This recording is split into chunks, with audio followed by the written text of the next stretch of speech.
Кадар имаше проекција на македонскиот филм Илузија. Филмот ја обработува надежта за подобра иднина и примарната цел на образованието. Дискусијата после филмот им беше посветена на средношколските пленумци.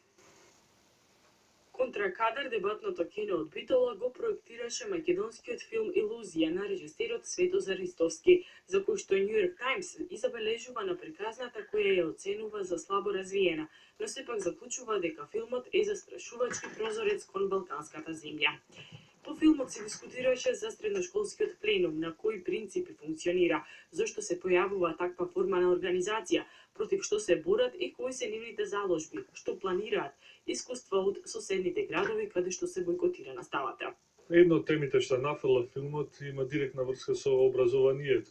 Можеби примарната тема на филмот е транзицијата и ефектите на транзицијата во семејството и во општеството воопшто, но секундарната тема е образованието, како професорите, како повисоките авторитети се однесуваат спрема децата и како децата реагираат на таа авторитативност.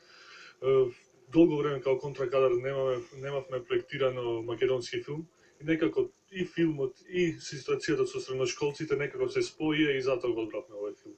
Дебатното кино веќе 2 години проектира филмови преку кои индиректно се детектираат одредени општествени појави проблеми.